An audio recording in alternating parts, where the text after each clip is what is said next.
Tonight's feast will be given by His Holiness Badrinarayan Swami. Some of you I don't recognize, so for those of you who don't know Badrinarayan Swami, he first heard Srila Prabhupada speak in 1969.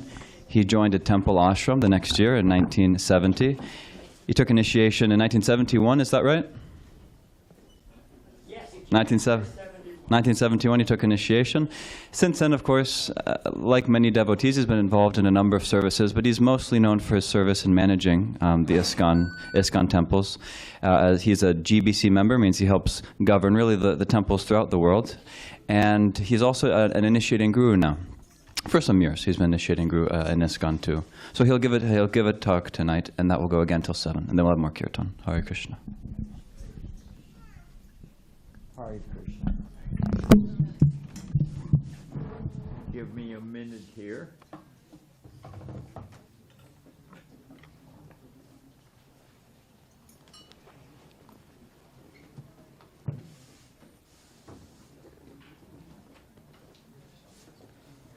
Hey, Govinda. Hello there. Now, first comes our standard request. If you have a cell phone, you will be surprised to find there is an off button on it. And at least there's a mute button. So if you could just mute your phone or off it, don't worry. All the bad news will still be there when you turn it back on. The other thing is that and I don't see any, I did a quick scan, but if you have a little kid, I raised 2 kids. I know what it's like.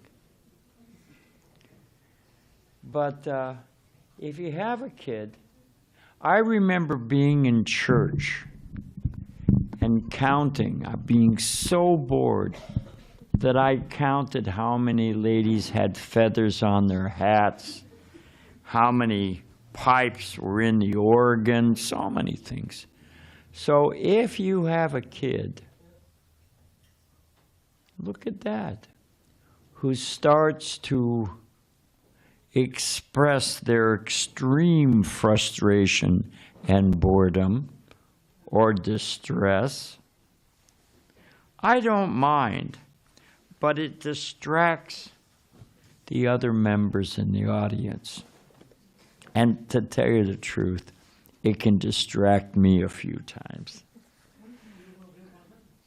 So you can just take the kid out to the patio where they can play and express their free spirit.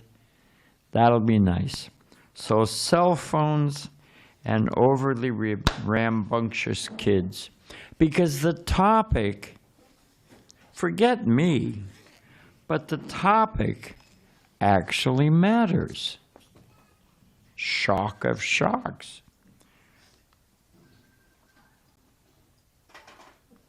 What if, hey, there's a cell phone, right on time, outside.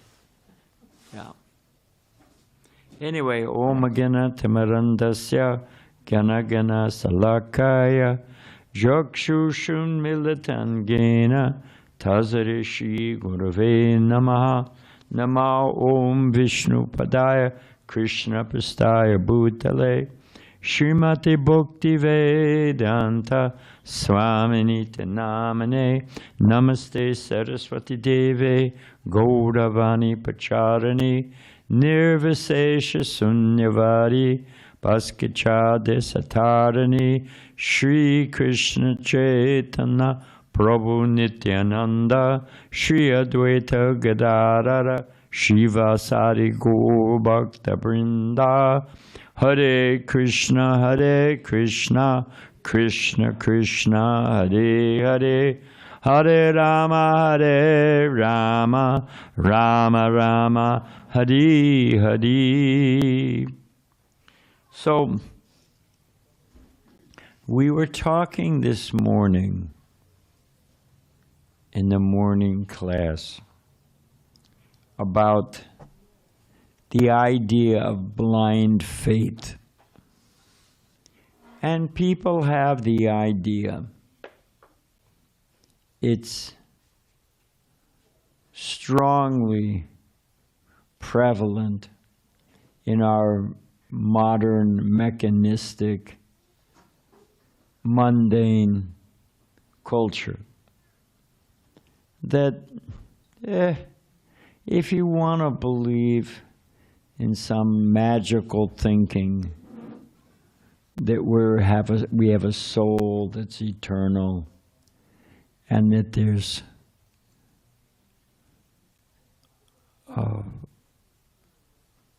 saints and sages who can offer, that there's a kingdom of God. All right. If you want to believe that, it's okay with you. But I'm a realist. I'm practical. I'm a man of science. So I don't accept all this blind faith. We hear that a lot because, when we go out, we're pretty much color-coded, We go out like this. And I've had people at Trader Joe's, at the 7-Eleven, at the gas station. They say, what are you guys all about? So we get asked a lot. And not every inquiry is Tadvidhi Panipatena Pariprashnena Sevaya from the Gita. It's not always submissive and with a sincere, humble inquiry and a genuine desire to offer some service. Nah, that's not the world we live in. So I wanted to talk, as long as my voice lasts, about a little bit about faith, and then a few examples of the benefit.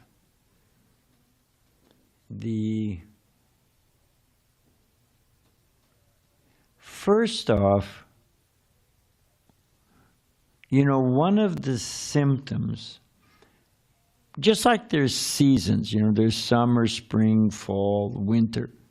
Of course, California, everything's pretty much, gets a little colder. But the principle of seasons, summer, spring, fall, and winter, each one has its climate, it has its symptoms, especially if you live, Minnesota, summer, spring, fall, winter. So it's also described in the Vedic literature, and you can shut this door. Shut the door, because the kids are going to make more noise. I speak from experience. And we can open this, Ananda Vrindavan, we can open this one a couple inches, so there's some fresh air. Thanks. So as every season has symptoms, the creation, our existence, according to the Vedas are our source books. According to the Vedas, the existence, creation, the cosmos, goes through rotating seasons. Like our existence goes through summer, spring, fall, winter, summer, spring, fall. It's cyclical with symptoms and seasons. So in the same way, existence goes through cyclical seasons. They're called yugas. And each yuga has its qualities. There's, and I'm not going to go through each one, but there's Satya Yuga, Treta Yuga, Dwapara Yuga, and Kali Yuga. They're also compared to metals, gold, silver, bronze, and iron. Each one becomes more dense and more base. So we are in the bottom of the barrel. Sorry, folks, but it's true. we are in the age of Kali. It has its benefit that Sri Chaitanya, Krishna comes as the most merciful avatar. Avatar, by the way, a bit of feel, but it's okay. Avatar means to descend, to come down, like I'll come down from the 5th floor to the ground floor. So Krishna actually comes, Sambhavami Yuge Yuge. He comes age after age just to save us.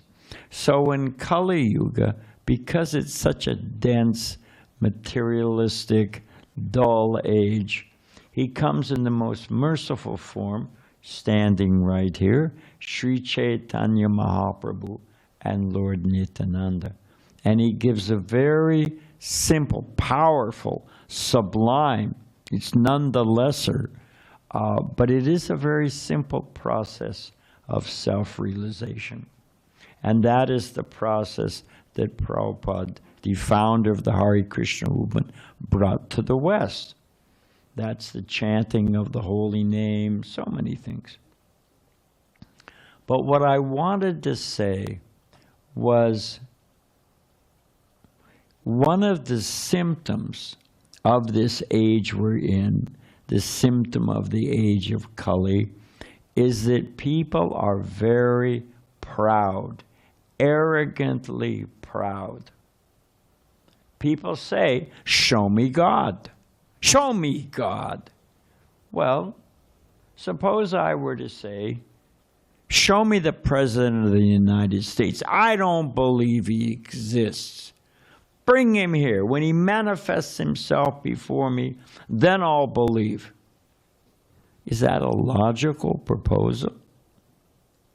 Is Trump going to automatically decide, oh, I should go see Badrinarayan Swami? He doesn't believe in me. Well, I'll show him. Is that going to happen? Now, of course, if he wants to see me, you know, the IRS or the FBI, they pick me up and, you know, I'm off to an undisclosed location, but that's another story. So anyway, one of the symptoms in the age of Kali is that we are very proud, arrogantly proud, without any qualification. You know, if we say puffed up, anyone who knows Indian cooking, like a chapati or a puri, you know, it's full of hot air. But what happens shortly thereafter? Anybody know? Poof, and it goes flat.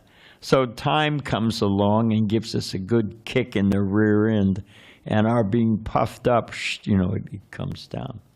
But let's look at it for a moment. Let's just step back. Let's be honest.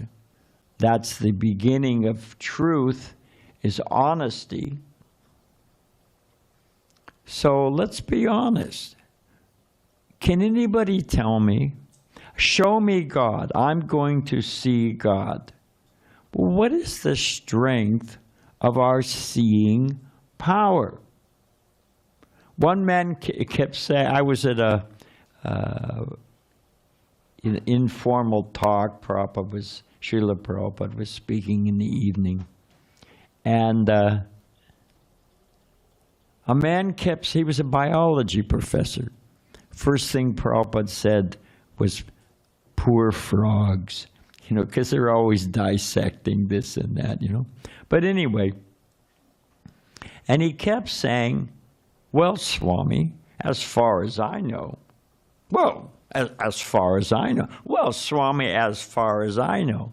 And after about the 3rd or 4th time, Prabhupada said, that's my point.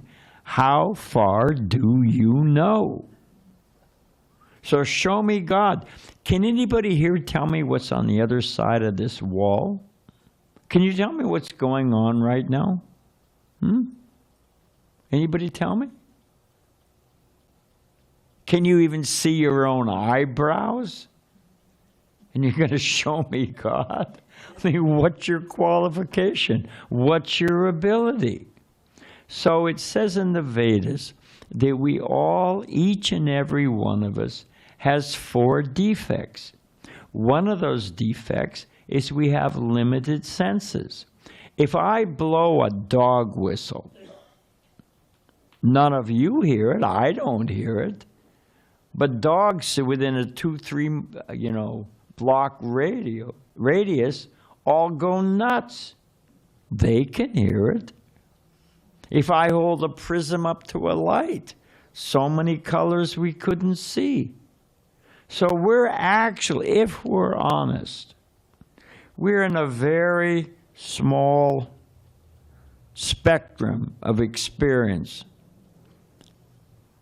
Now we may say, well, hey, wait a minute. We've got electron microscopes. We've got the Hubble telescope, right? Hey, if I take imperfection times imperfection times imperfection to the nth power, does it at some point become perfection? We have any basic math? Imperfection times imperfection times imperfection equals imperfection. 0 times 0 times 0 is 0. So with our imperfect senses, we make an imperfect instrument. And with our limited minds and consciousness, all of a sudden we're going to come up with the perfection. Show me the seamless logic. So we have imperfect or imperfect senses. We have a tendency to be illusioned. This is another shortcoming in the equation. A simple example of tendency to be illusioned. If you walk into a dark room, oh, there's a snake in the corner. Snake, snake. Of course, here they don't. Well, we have rattlesnakes, so I guess we have it. But in India, you often run into snakes. What to speak of Australia, which has the most poisonous entities, snakes, bugs, anything, of any continent, in case you're planning on visiting. So, if I think there's a coiled snake in the corner, naturally I'm afraid.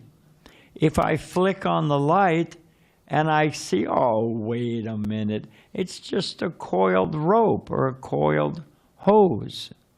We have a tendency to be illusioned. Even though we may perceive properly, we may lay onto that perception all kinds of conceptions. We have all kinds of mental conceptions, mistakes. So we have a tendency to be illusioned, even though you may see properly, slim chance of that. But even if we do, we have imperfect senses. We have a tendency to be illusioned. We have imperfect senses, tendency to be illusioned. We have a tendency to make mistakes. To err is human. We make all kinds of mistakes. So that's 3 strikes, and just to double down on it, we have a tendency to cheat. Even though if we were honest and humble, we would admit we have imperfect senses, we have a tendency to be illusioned, we have a tendency to make mistakes, and yet we say, I think, in my opinion, I'm going to figure it out. So, what to do? If we're honest, we're not going to figure out what to speak of control the world. Let me ask you a question. The premise is, we're not anti-science. I'm using a microphone. We're not against technology. Although it causes problems.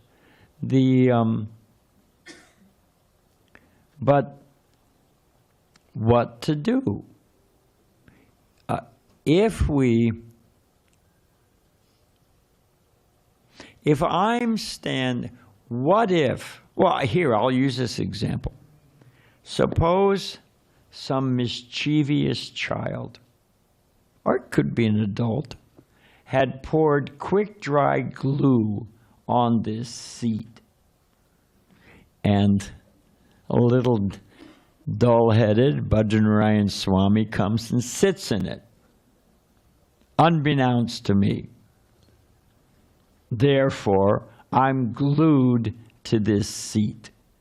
Now, if I want to shake hands, let's say with this young lady right here, we want to shake hands. And don't do anything yet. Now, I'm limited.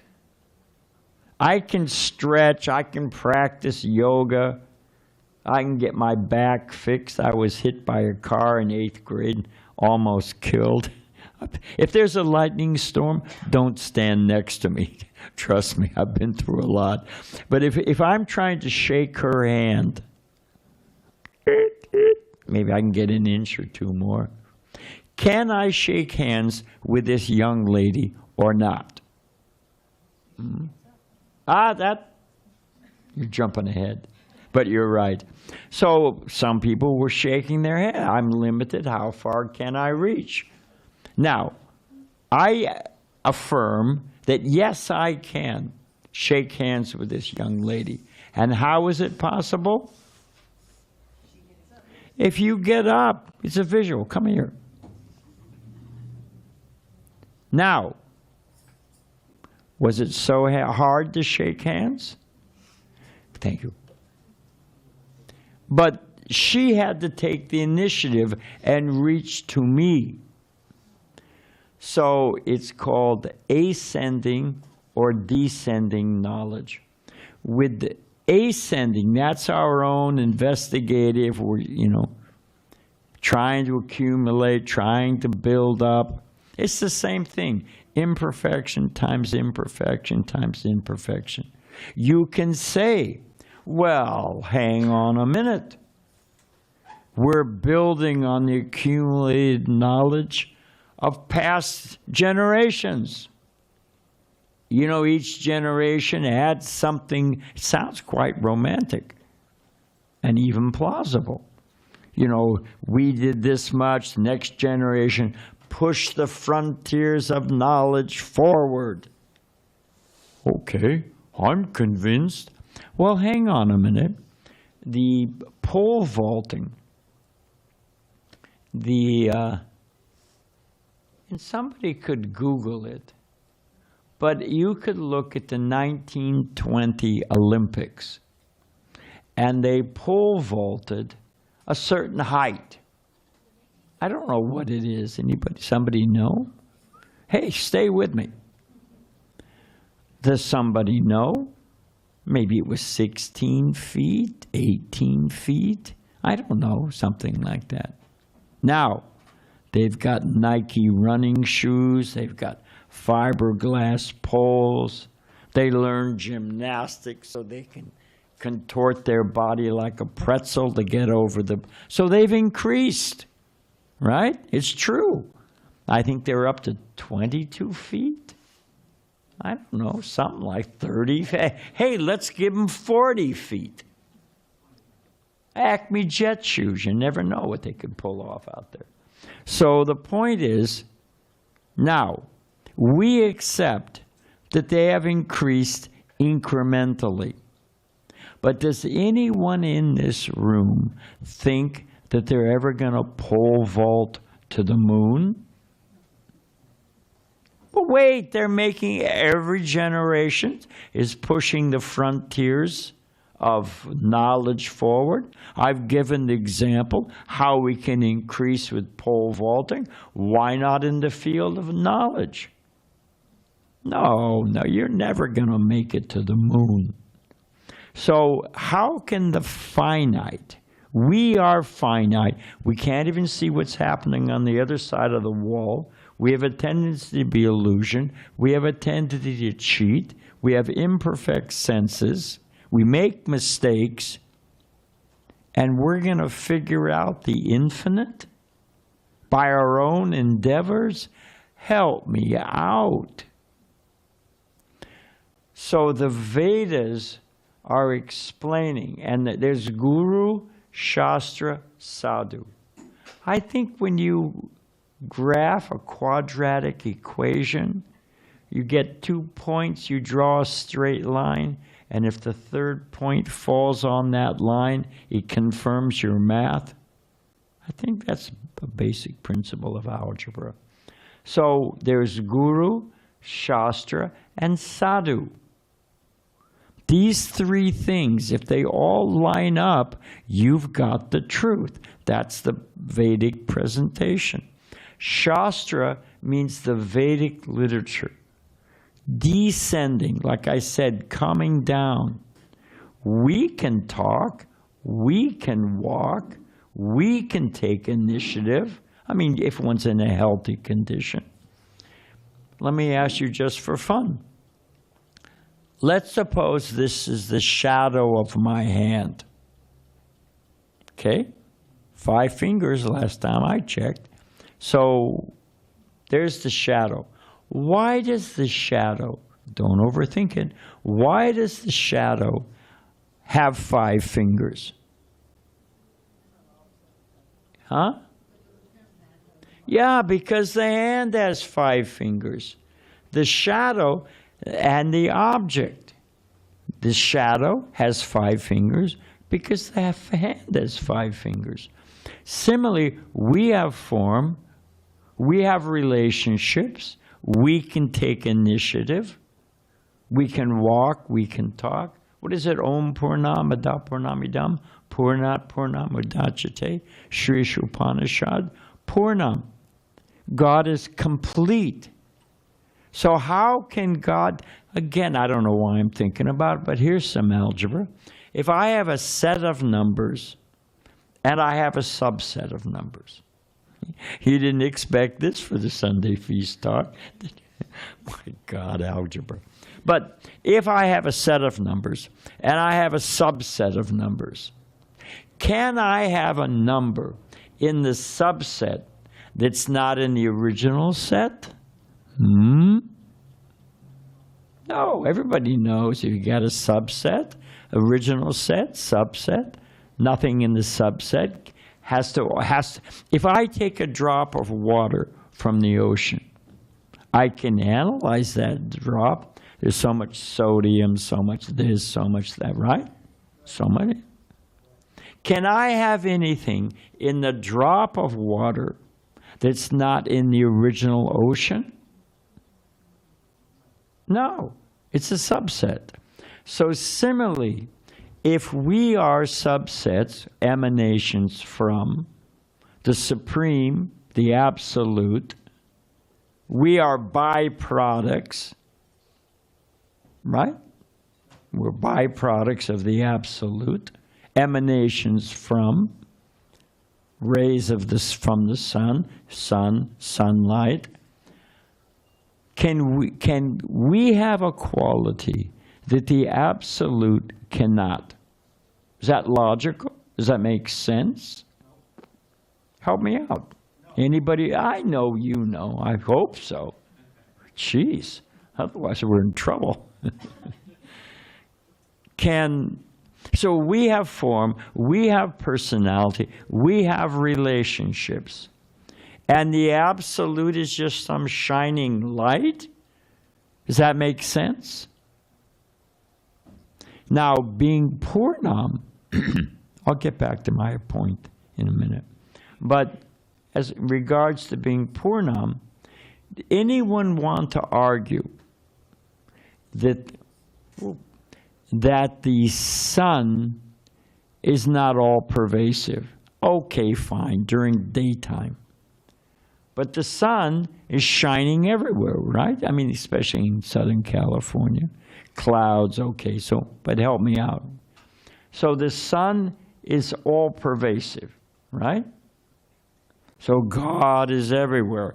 That's a fact. What? Well, I already said it. The sun, during the daytime, assuming there's no clouds, can you point to the sun? Can you? Yeah, it's right there. It's localized. It's both all-pervasive, and yet it's got a location. It's got a form. So how can the creator of unlimited suns only be all-pervasive but not have a location and a form? Is that seamless logic? Does that make sense to you? That this material creation has something that the creator of this material creation, there goes a cell phone. Whose cell phone is that? Acha. Don't feel it. It's all right.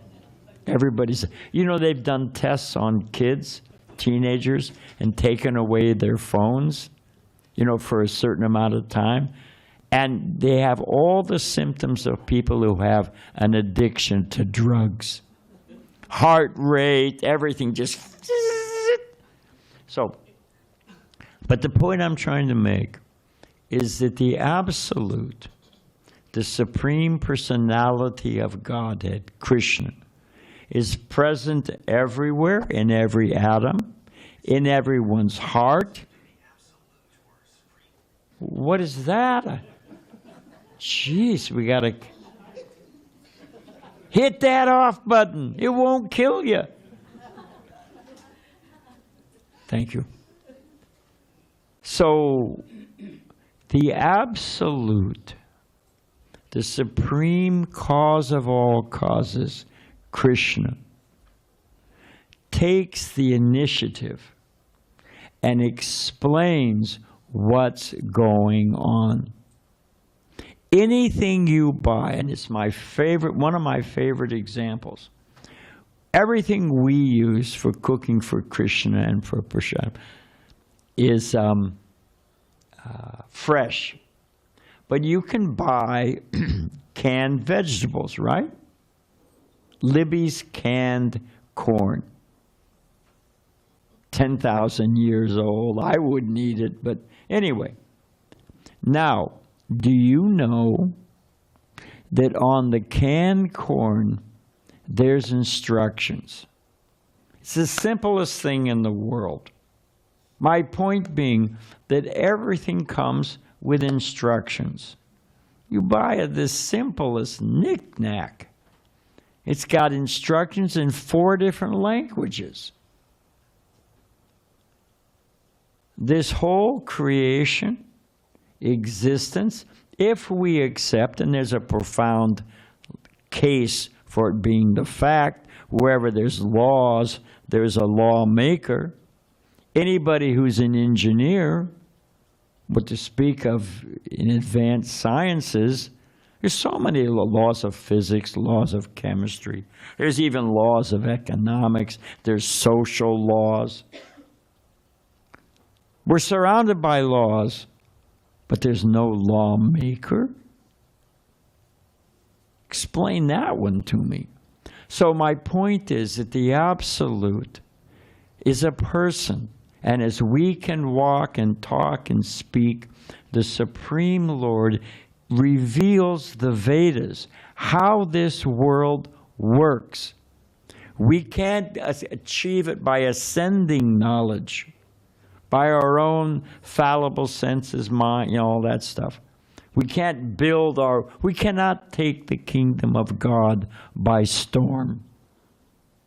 But by descending knowledge, like this young lady came to me, if Krishna reveals himself, and he does, he says in the Srimad Bhagavatam, Tene Brahma Hridaya Adhikavaye, that Krishna reveals himself to the first living entity, Brahma.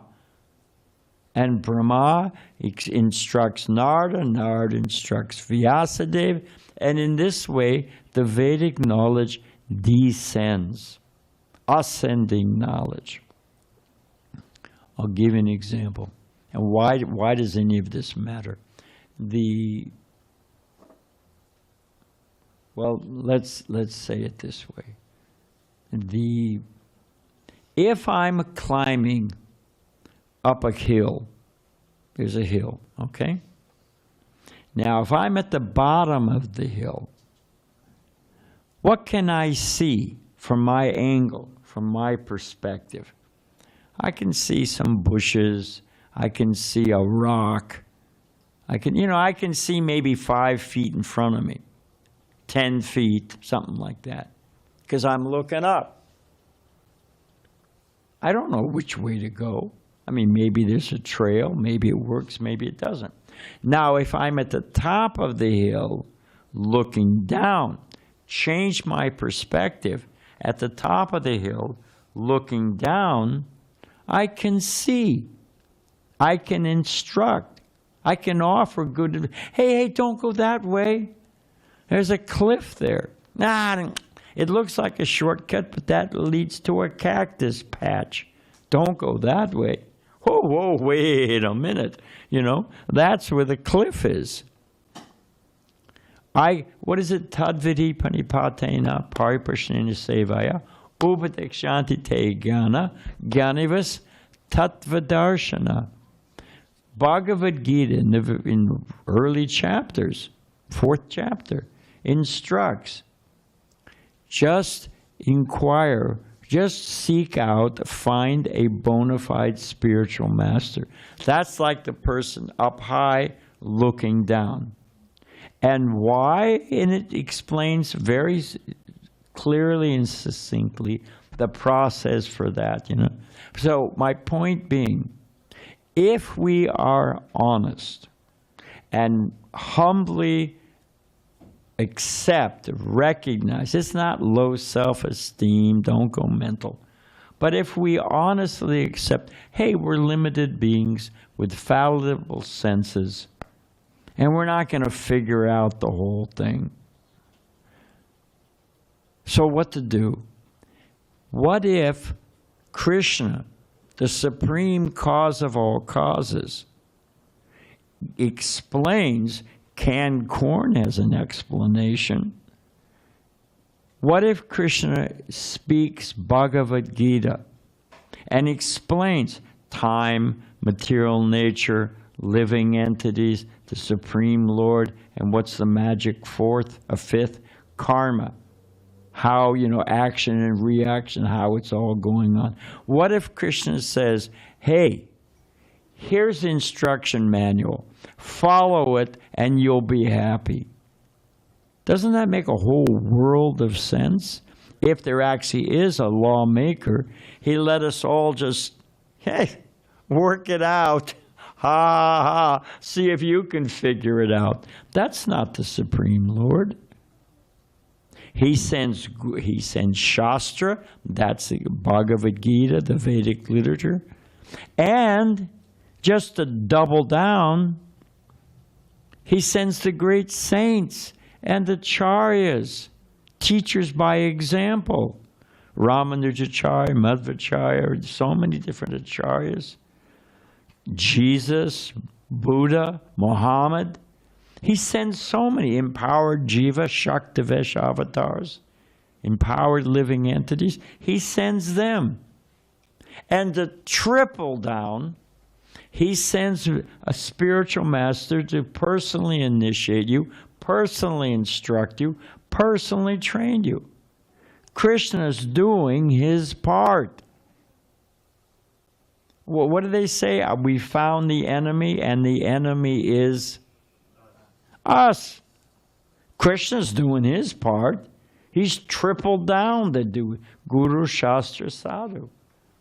So my simple point is that we should be honest, accept our position. Anybody here need to go into therapy and develop a sense of low self-esteem for using your phone as a GPS? Anybody here been in therapy because they're on their iPhone or whatever it is? I mean, I use it all the time. I may have other reasons for being in therapy. That's another thing. I chant japa. That's my therapy. But my point is that we have to hear from somebody who knows. Anybody here want to cook something? Go to somebody's house, devotee's house, let's hope, and take nice Krishna prasadam. And you say, gee, that was a nice dish. How did you make it? No. I'll figure it out on my own. Is that intelligent? I mean, you could do it, maybe, or, if you're an experienced cook. But hey, give me the recipe. They write it out, you follow the recipe, lo and behold, and you offer it to Krishna, and you get the same result. So to follow instructions, everybody, why not? Up here is UCSD, right? They have orientation day. And you figure out the campus, you get to meet the professors sometime, and you orient, anyway, from figuring out where the east is, where the sun rises, you orient yourself and figure out your location.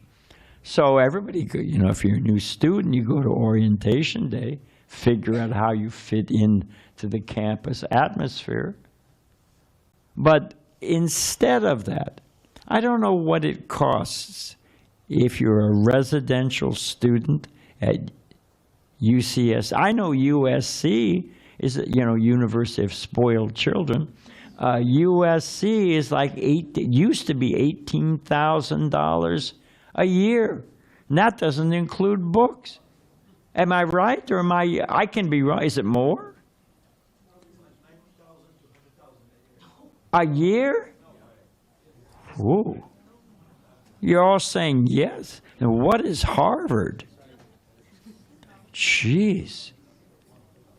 So anyway, that blew my mind. My point is, why not save money?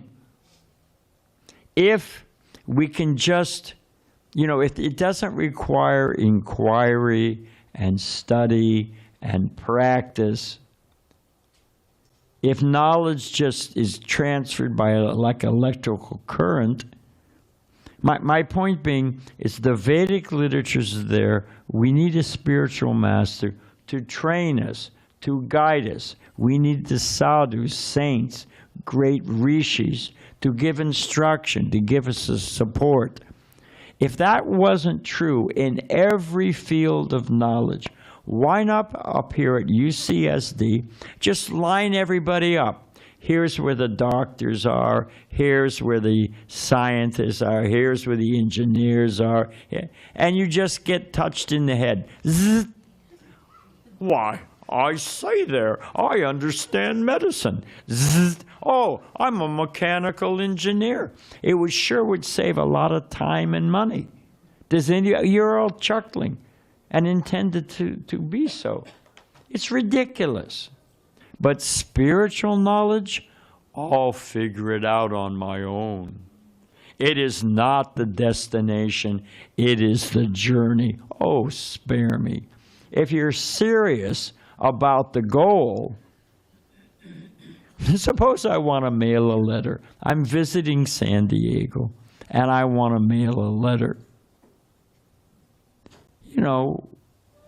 Where's the post office? No. Don't tell me.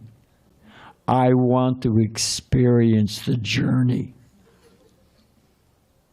Well, okay. Maybe you'll accidentally pass in front of here's a hint.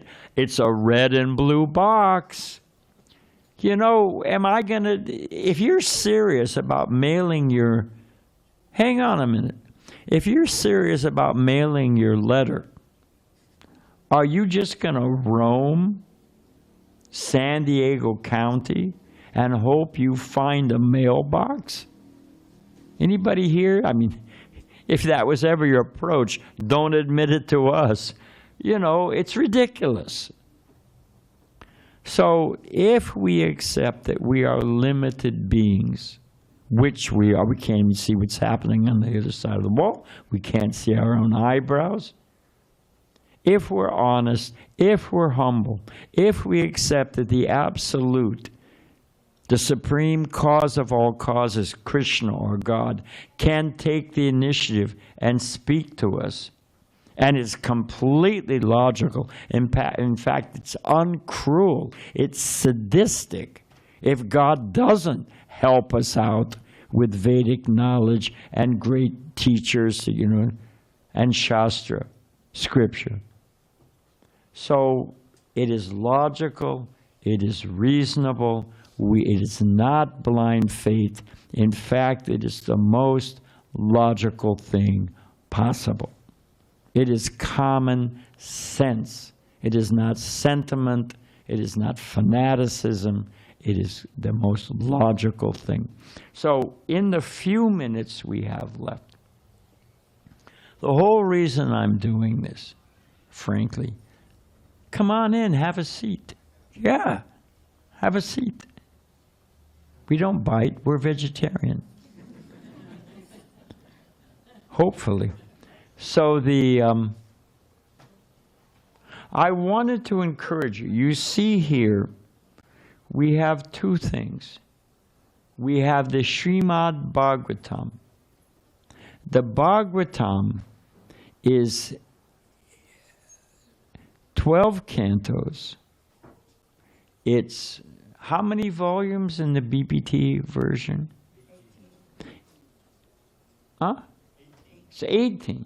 There's 12 cantos, 18 volumes. Am I got that right? How many verses in the Bhagavatam? 18,000 verses in the Bhagavatam. Ramayana is the longest epic poem in the world, by the way. But so it's encyclopedic. When I was a kid, now everything's online, but there used to be encyclopedia salesmen. They have these in India. They go door to door, come in the window, down the chimney, in the back door. They catch you at a stoplight, and they're selling. And the mantra is, if you want your kid to be successful, grab a seat, my friend. If you want your kids to be successful in school, if you want them to be well-balanced individuals, you have a duty as a parent to get an encyclopedia set. I mean, this was their mantra, and it's true. Now everything's online, but the point is, the Bhagavatam is the encyclopedic knowledge. It is the PhD for understanding how to live in this world. If you have a disease, you go to a doctor, assuming he's a competent doctor. There's a cure.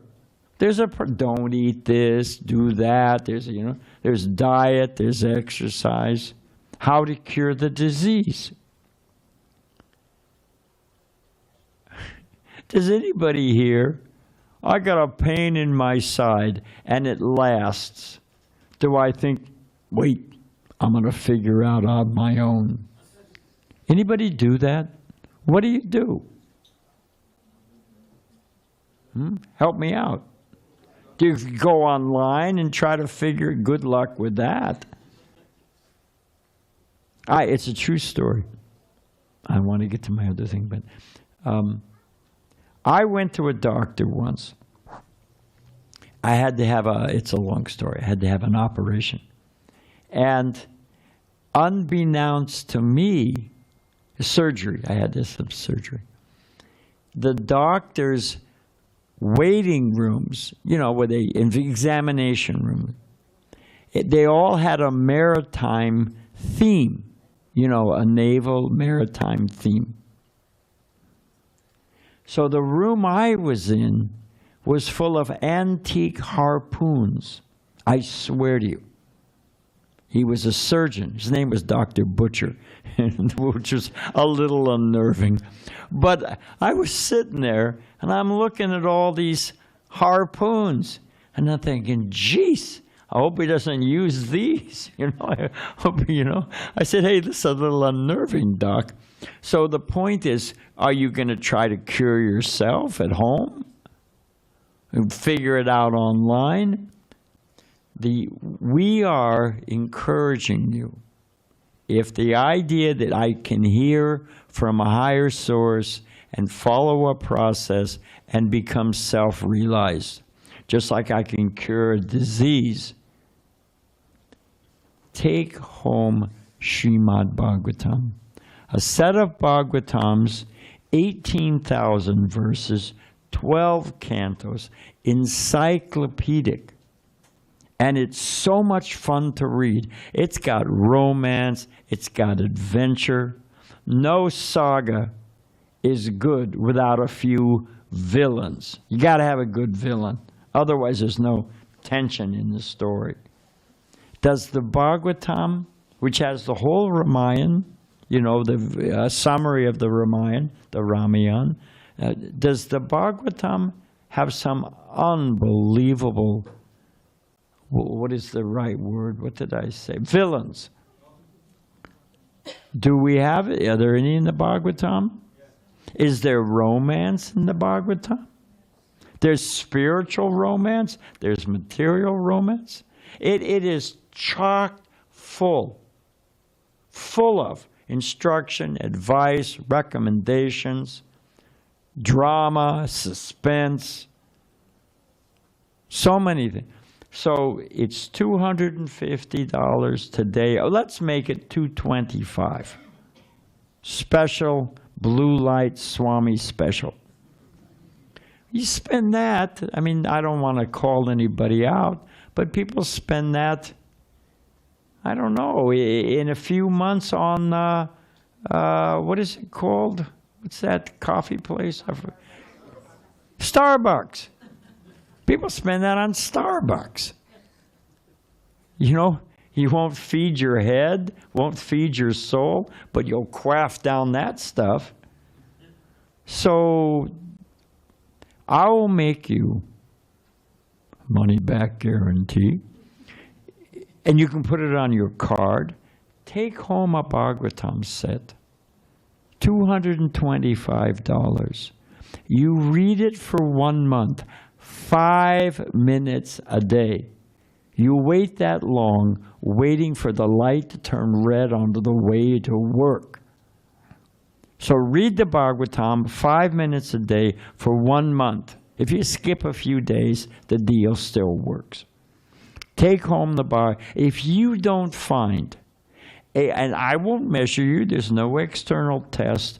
If you don't find a profound improvement in your consciousness, if you don't feel happy, if you don't find nuggets of wisdom that change your life, we'll give you your money back. How can you lose on such an offer? And if you'd rather, just to ladle some guilt, if you'd rather spend your money on I keep thinking Kinko's, but Starbucks, instead of buying a set of Bhagavatams, you can buy Bhagavad Gita. Bhagavad Gita is the summary study. It's called Gita Upanishad. It's the cream, the essence of all the Upanishads, all the Vedic literature. It is everything packed in, summarized. It's the Rosetta Stone that translates all languages. Time, the material nature, the living entity, the Supreme Lord, and karma. All of that is elaborately explained by Krishna speaking to Arjuna. And the hardbound Bhagavad Gita, verse and purport. Read a verse a day. A verse a day will keep Maya away. And the Bhagavad Gita is what, $15? We'll give it to you for $12, hardbound, special. So please, if you don't have a Gita, if you don't, and you may not have the means, if you don't have the means to make the best investment of your life and take home, we have it in Spanish, we have it in Gujarati, we have it in Hindi, we have it in English. You got no excuse. Sorry. Take home a Bhagavatam set, $225. And, you know, if you don't have the money for that, take home a Bhagavad Gita. You may think, oh, I've got Bhagavad Gita on the shelf. I have the Penguin edition, you know, or whatever, you know, whatever. No, you have to hear Bhagavad Gita from a self-realized soul, someone who's practicing. Then you'll get the real message of Bhagavatam. So that's my humble appeal. I do want to give a few examples. I'll be standing, I'll be sitting. It's the result of that operation. I'll be sitting over here, and you can talk to me about it. But that's our humble appeal. Why not do yourself a favor? Invest in yourself and buy a Bhagavatam. If you already have the Bhagavatam, then give it to a friend. Buy a set for a friend. It's the best thing you'll ever do for somebody. Buy him a Bhagavad Gita. Okay, enough on that. I'll be sitting over here. Please take it seriously. It will revolutionize your life. Now, just for fun, to give you a few examples from this is from the 11th canto of Srimad Bhagavatam. And it's just to give you a flavor of the thing.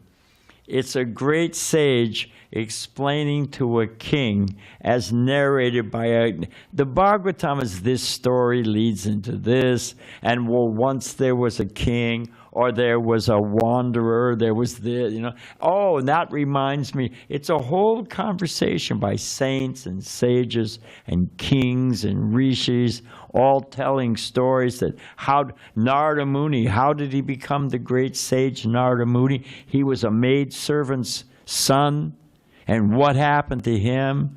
And you know, it's fantastic. So much fun. So here's an example. What can we learn from a tree? Anyone have an idea of what we can learn? This is called enlightenment from the natural path, and it's 24 gurus or teachers out that object lessons from material objects. So what can we learn from a tree, Asha? Tolerance. Everybody's so agitated in this age. Everybody, you know, road rage. I mean, I can give a whole class. Everybody's on edge, man. It doesn't take much to set people off. And one of the keys to happiness is to learn to tolerate.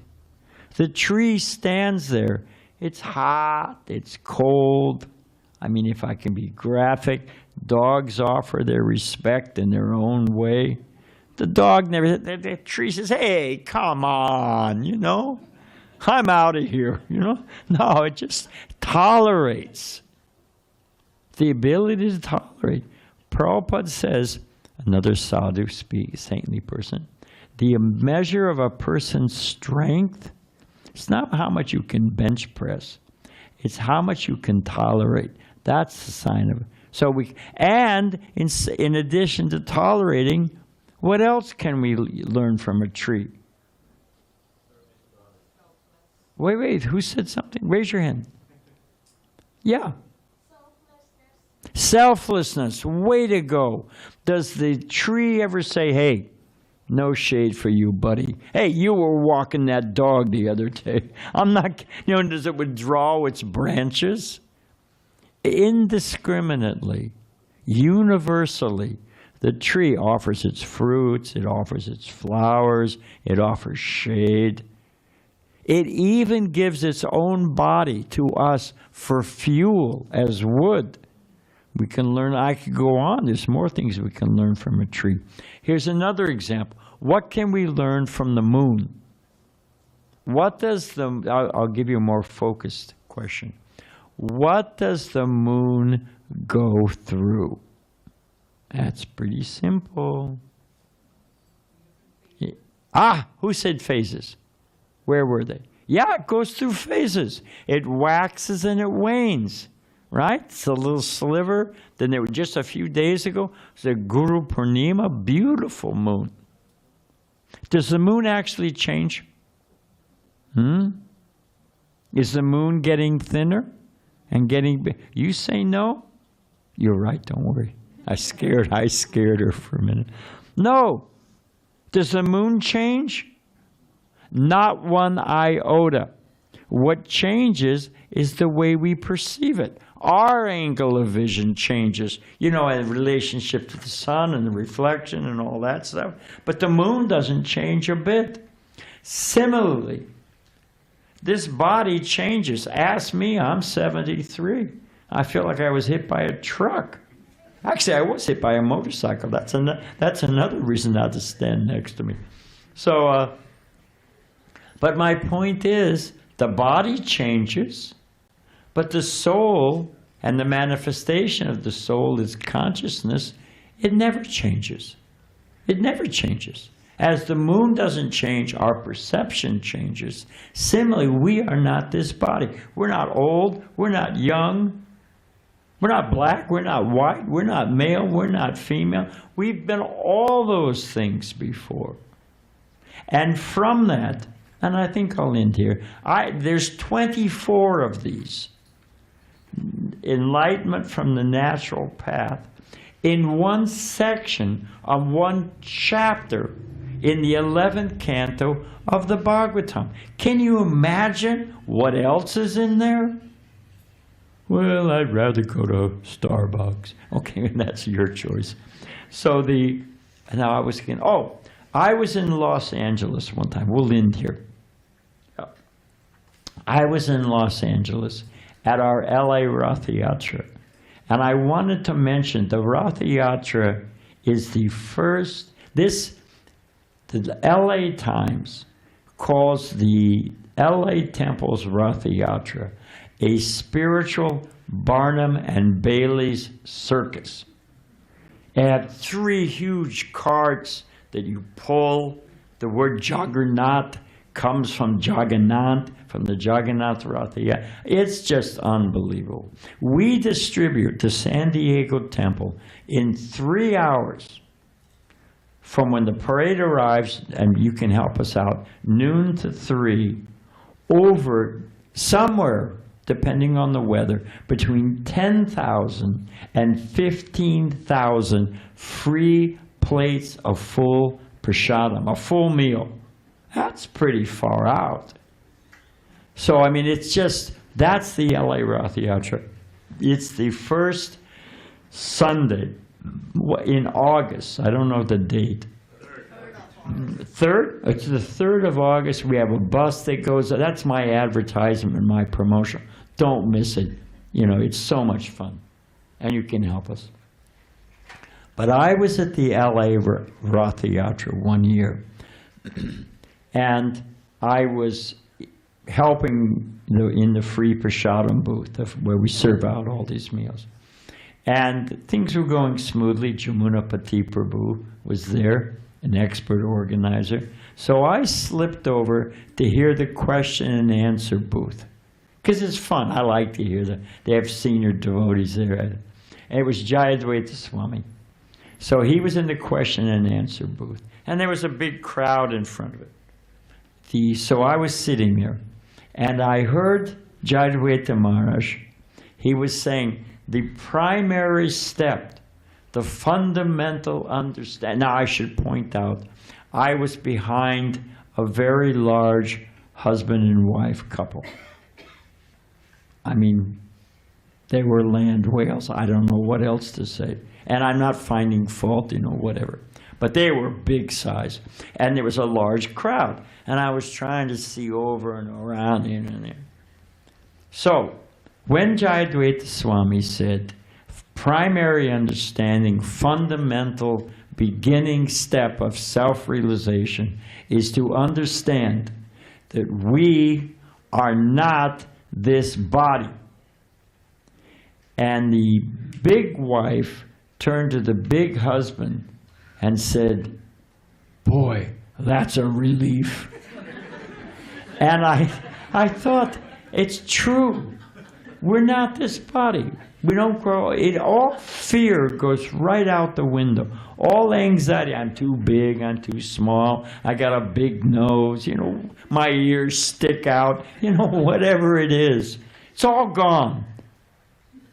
So please get some relief. Bathe your mind in the waters, the pure Ganga of Bhagavad Gita and Bhagavatam. It's the best investment you'll make. So weaken in there. Thank you for sitting so patiently. And Mukunda Charna Prabhu will tell us what's next. Thank you, Badrinarayan. Okay, now we'll have a little kirtan before we serve out dinner prasad.